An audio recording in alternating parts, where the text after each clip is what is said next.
We did it, Power Rangers fans! We made it to 2025!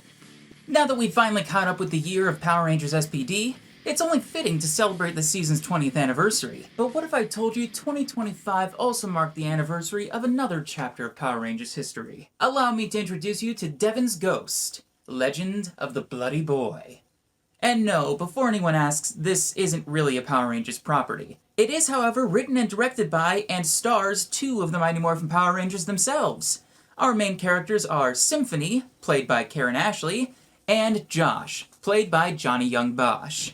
Wait, Johnny Bosch. Josh. Was that on purpose?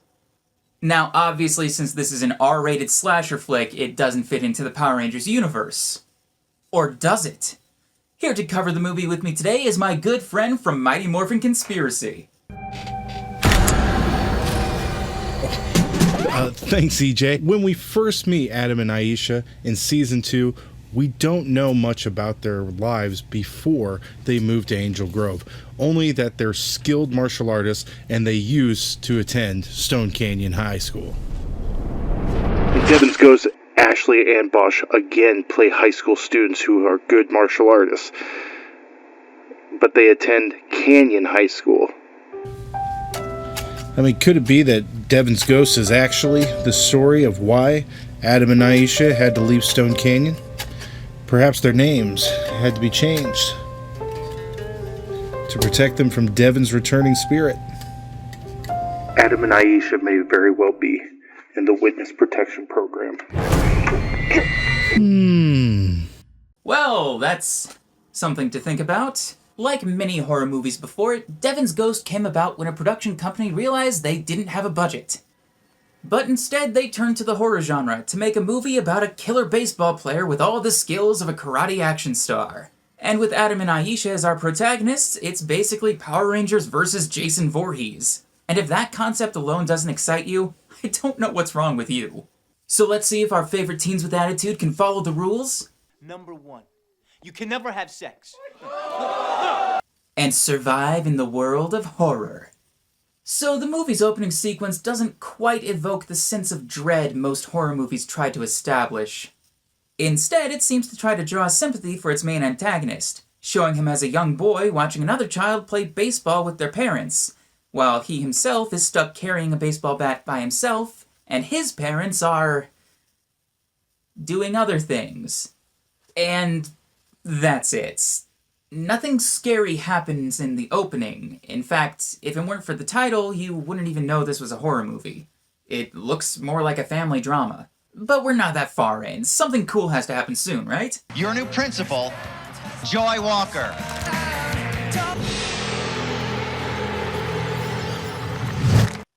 What was that? So, based on later scenes, I think this is the principal seeing the house across the street from the school, which triggers some kind of flashback. But the camera angles really don't convey that.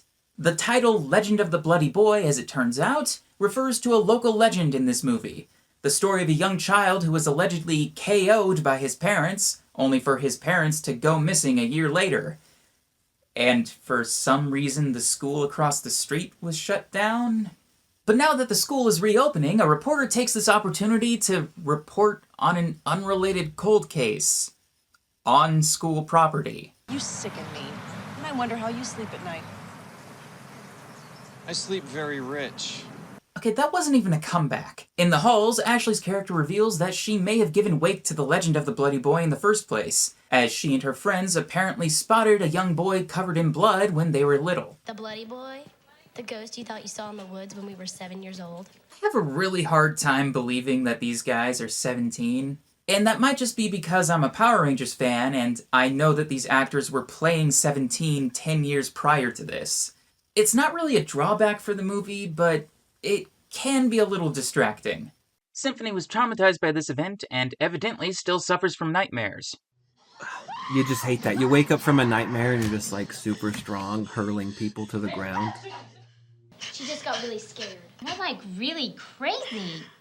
Craig, you need to get rid of the crazy lady. I'll show you crazy. So it doesn't take long in this movie for you to realize who the real actors are. And sadly, it may just be the Power Rangers. But it does make sense that they would play off each other the best since they have the most chemistry together at this point in their careers. It's just unfortunate that it draws attention to the actors who come up lacking by comparison, especially when one of those actors is the secondary female lead. Why don't you go on down to see Mrs. Walker? Do you want me to call your mom? What? I'm like 30. Could you imagine? Yeah, high school, right? How can you just move on when your son is still missing and expected dead? Listen, no more questions. My clients are innocent and they should be left alone. No more questions. I'm sorry you had to see that. Why was that clip playing on TV anyway? Didn't we all write notes in giant, comically big black marker when you're passing them around just to make sure that literally anybody in the room, if they glanced at your paper, could read it? It's the best way to write notes. Okay, I actually forgot about this scene until Cody pointed it out to me, but the music for this part is just so weird.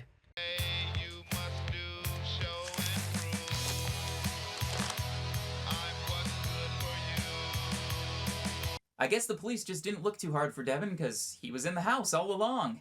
And he chooses now, this very night, to escape because he was jealous of the kids who go to high school now? Symphony catches sight of Devon's escape, I think. I still can't tell where the house is in relation to the school. But this causes friction with her friend Genesis, who thinks that she's insane. Tell me you see him! You see him! You got me crazy. You've got me delusional. Honey, sweetie, Blondie Bear, if you're going to call yourself delusional, at least act delusional. Or don't. I guess it's funnier if you don't. How is it? Someone so square like you and someone so cool like me are best friends. I love you too, Jen. Maybe I spoke too soon when I said he was one of the best actors here. I'm leaving you mofos alone. Mofo? I'm not the one sitting in the backseat of a car getting drunk because I got in a fight with my best friend. But what do I know? I'm a mofo. I don't think either of you know what mofo means. So from this point on in the movie, we can see that Karan, Ashley, and the writers really do know their way around the horror genre, with cannon fodder teens sneaking off to have some fun, only to be caught by the killer. It's not terribly creative, but it definitely gets the job done. It's the exact kind of thing that fans of schlocky horror really like to see. As it turns out, Symphony's father was the lawyer who defended Devon's parents, and he disappeared along with them. Okay, this keeps bothering me. The movie keeps telling us that the house is right across the street from the school, but it never proves it to us. It's really obvious that they just shot two completely different locations and didn't do anything to connect them. They could have solved this with an over-the-shoulder shot. Like this. This is nowhere near where I just was, but because of how it's edited, you get the idea that they really are right next to each other. Most of the time you can see that the crew in this movie know what they're doing. The bad choices like this, few as though they may be, are still so significant that I do find them irritating. The football kids all get together to complain how the recent tragedy has canceled their big barbecue. The real tragedy is losing the barbecue. Okay, who the hell continues a conversation like this while one of you is on an open toilet? The jocks decide that instead of having the barbecue, they'll just have a house party. And everyone knows that nothing bad happens at parties in horror movies. Okay, so a lot of the dialogue in this movie is pretty good. It sounds like realistic conversations you would actually hear between high schoolers. But some of it... Thanks, Genesis. I'm glad I'm so funny to all of you. I'm tired of my friend being crazy. ...is bad. After she's shunned at the big party, Symphony retreats to her boyfriend's bedroom. But he knows exactly what she needs right now. By horror movie standards. Well, I never thought I'd see someone licking the Yellow Ranger's neck, but here we are. Murder is the most potent aphrodisiac. It is known. Of course, in true horror movie fashion, the sex scenes are gratuitous. In fact, we get more than one at a time. I'm gonna tap that ass. Spoken like a man who has never even heard that phrase before. I'm really tired of all these 30-year-olds using slang they don't even understand. And I'm not the only one. Devon doesn't like it either. Tap, tap, tap. Johnny Bosch comes across the latest victims, and we get to see the first real fight scene in the movie. And of course, it looks awesome. But what more could you expect from the Power Rangers?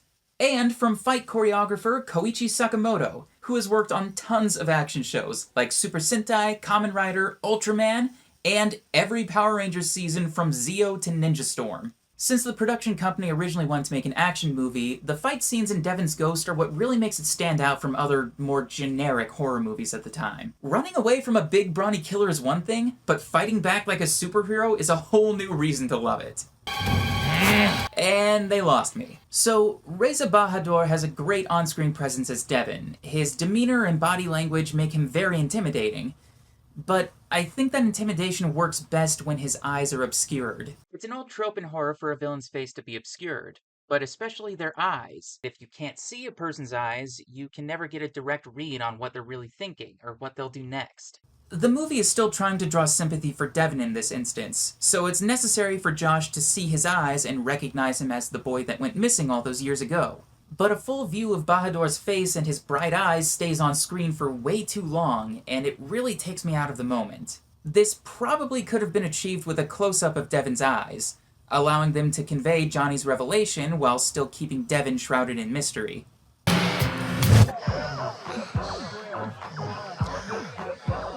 Oh, don't look so confused, Adam. You should be used to teleporting by now. Alright, prepare yourselves. This may be the first ever clip of a Power Ranger's voice cracking. No! No!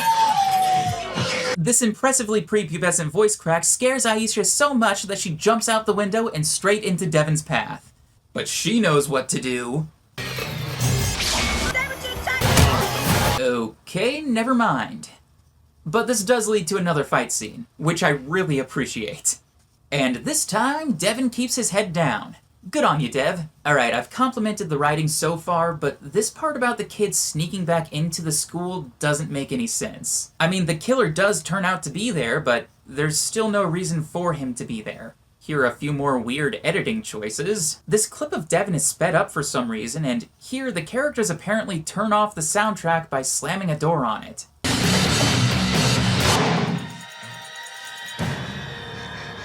Now, if you just want your plain old horror movie fix, this movie's still got you covered. Not everyone here is a martial artist after all. So we still get a classic chase scene, and it's pretty tense. It's just another example of how well the team really does know this genre. Bosch even gets another chance to show off his acting skills when he finds his girlfriend's body.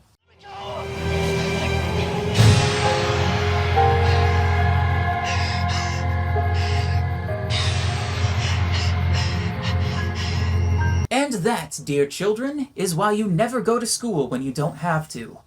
After that ordeal, the local goth brings our heroes to visit Devon's grandma to find out what his deal is. Oh yeah, so this is Freedom. I haven't mentioned him yet because he hasn't really done much, but he's Devon's #1 fan, which doesn't really make sense because Devon hasn't done anything until tonight. Grandma reveals that she was actually the one who took out Devon's parents, and Aisha's dad. Which doesn't really affect the rest of the movie's plot.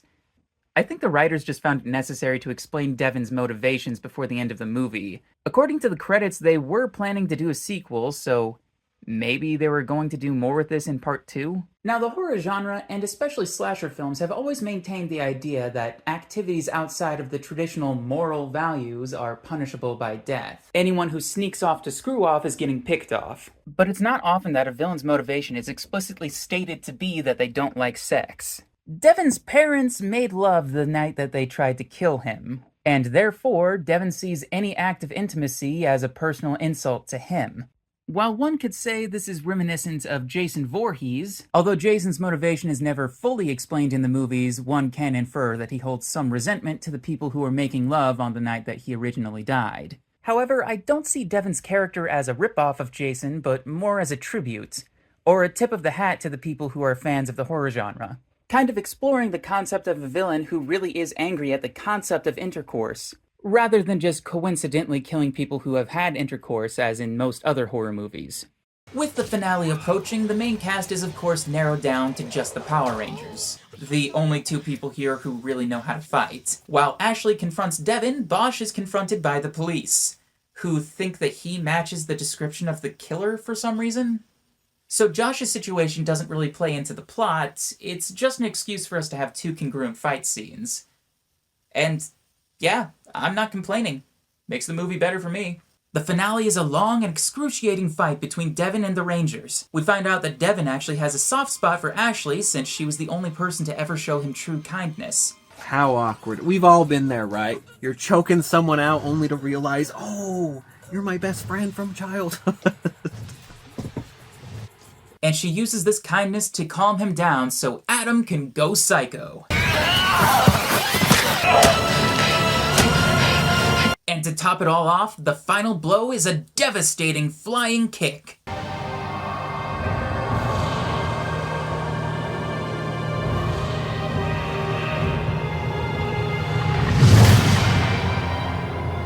But not really. Just like the horror legends before him, Devon has one more trick up his sleeve. There he is. Freeze! Don't come any closer. No! Not dying. And now, a word from my mutuals. Wow, this movie is not good. Very cheesy, very corny, and I did not have a good time watching the movie. I did have a good time seeing those Power Rangers actors. That was fun. Always fun seeing people you know from other things and enjoy their work. It was nice to see those two, but man, the rest of the movie was not good, not fun, and I do not recommend. But I had a good time, I had fun, and maybe you will too. If I'm being honest about the movie, it's not as bad as you might think. The tone is kind of wacky. And granted, I'm not a huge horror fan. There's always a mix of kind of like comedy and the darkness and whatnot. I think they leaned too far into the seriousness for how ridiculous some parts of the movie are, right? You have like the big hulking bladed baseball bat murder, which the bladed baseball bat, very cool, but it's like they went like too serious with it. I think if they would have stepped back and embraced some more of the humor, because it just feels like it's taking itself too seriously. I think if they could have pulled back, embraced how goofy it really is, and not made it so dramatic, it would have oddly make it more dramatic. But also, explain the karate. Show me one scene of them doing a karate martial arts class. To me, all martial arts, I just think of karate in my head. But show me them at the dojo at least once, and then I can say like, okay, their skills make sense. But when they have like showdowns and need to fight, suddenly they're doing like just full on Power Ranger moves with like no context, and so you can assume in your brain like, oh, I guess they study. But it's also just like they go into like super professional mode, just so you know, like in their head they thought it would be cool. So there's a lot there in the movie that could be awesome if they would just dial back that over seriousness. You know, it's like they're trying to go to 10 by going to 15, where if they would have went to 9, they could have got to 10. Movie math. When I was first asked to watch Devon's Ghost, I thought it was a made-for-TV horror film from the 90s, not an early 2000s horror film that was actually made by Yong, Bosch, and Karan Ashley. So my expectations were very low. They were below the floorboards. And I was actually surprised at the quality of the film. It met all of the requirements, checked all of the boxes in order to be a traditional slasher film. I was going into it thinking it was going to be this high camp Mystery Science Theater 3000 experience, and instead found myself watching a movie with decently established characters, good pacing, a coherent plot, and a decent amount of tension. Now, this was a low-budget film, and where that really lets it down is in the video quality and the audio quality. I think all of the audio was either overdub or recorded directly from the camera, but I could still understand what everyone was saying. The things that really built it up were, of course, Karan Ashley and Yong Bosch doing all of their fighting, but that only happened in the second half of the movie. It also relied heavily on flashbacks, and I really am not a flashback kind of person. They get pretty tedious pretty quickly. And especially if you're showing the same thing over and over, I really start to feel like you're just filling space. But it had everything you need for a classic slasher film. You create a mythos and a lore around this tragedy of mayhem, and then you place the characters in a situation where they're drawn close to that so it can start happening again. And throughout the course of unraveling the mystery, the audience learns that there is actually a personal connection between the final girl and the villain. And speaking of Devon, he had a signature outfit, a signature weapon, and a a catchphrase, which is really all that you need in order to be a well-established horror villain. My two biggest highlights for the film would be the unintentionally hilarious line where the principal said, "It's the second day and we've already had 2 murders." That's really, really bad, and you need to close the school. But, you know, she's a horror movie principal, so she didn't. And the classic "it's what you don't see" shot, because in a horror movie, what the audience imagines is always going to be way worse than what the camera could show you. So we had a camera angle showing a long wall with a corner at the end around which someone has already been murdered, okay? She was already dead when the shot started. But 2 people are running to go and save her. The one guy makes it around the corner first and immediately turns around to stop Johnny Young Bosch because he's like, "No, you don't need to see this." Johnny struggles, gets past him, looks around the corner, and then does the classic like turn around like, "Oh God," you know, the horror. And I thought that was really well executed. It was actually my favorite scene in the whole movie. And my 2 biggest issues with the film would be, firstly, that fateful day established in the mythos of the film was actually that fateful days. It was 2 days that were a year apart, when Devon was murdered and then when his parents and their lawyer were murdered. And I have no idea what happened. Why was it a year later? And they didn't explain that. It caused a lot of plot holes, and it actually fed into the even bigger plot hole of why now, why 10 years after the legend of the bloody boy does Devon go on a murder spree? And that was such a huge plot hole that a character in the film actually asked that question so that another character could say, "I don't know, just watch the movie and enjoy it." And secondly, that every woman's reaction to a serious situation is to hold completely still until you are murdered. But that's kind of a problem I have with the horror movie genre in general. And I think it's really odd that horror movies typically have the final girl, this badass woman who is the one to defeat the villain all by herself. And yet every other woman in the film, and actually the final girl usually in a few scenes earlier on in the movie, do just kind of fall over and scream a lot like they have no idea how to human. Overall, I really enjoyed watching it. 3.5 stars. Probably never going to watch it again because horror movies aren't my thing. I don't really process tension very well, but I am going to leave you with this question. How exactly did the 5th member of their friend group get out of there scotch-free? I mean, after the first murder of obviously a couple having sex, he's the guy who sees the villain and you're like, okay, well, this is where the murders continue. He's locked his keys in his car and he's alone in the parking lot. Everyone else is left. But no, he's fine. He runs away. The villain doesn't chase him. And then later, when they're at the party where obviously people are going to start getting picked off, he's trying to find a place to hook up with his girl. And yet he doesn't. Someone else goes out in the woods to hook up and gets killed. And then we do not see him again. He did not get murdered. He just got out of there. How did he do that? And now for my opinion. Save for a few hiccups where the editor was still learning their craft, or making a few overly artistic choices, this movie is a well-crafted love letter to both action and horror. And while I wouldn't say this is the best early 2000s slasher that I've ever seen, it definitely ranks in my top 10. If you want a groundbreaking horror movie that pushes the envelope in all directions, you might want to look somewhere else. But if you're looking for a lovably strange, by-the-book slasher film with some entertaining and impressive fight scenes, I highly recommend Devon's Ghost, Legend of the Bloody Boy. Special thanks to all the Power Rangers fans who contributed to this video. Mighty Morphin Conspiracy, the Beauty Babayagha, Cody TooMuchNewToys, and Vactor from the Vactor Verse. If you like their segments to this video, go follow them on their accounts. And if you like this video, stick around for more. I got more Power Rangers related things that I want to cover, and more horror movies that I want to do, including one that I actually have a blood connection to. So if you want to find out what that is, subscribe to my channel, and thanks for watching. Most killers draw the line at breaking glass. They'll murder you, they'll murder everyone you know, but breaking a window, that's nuts.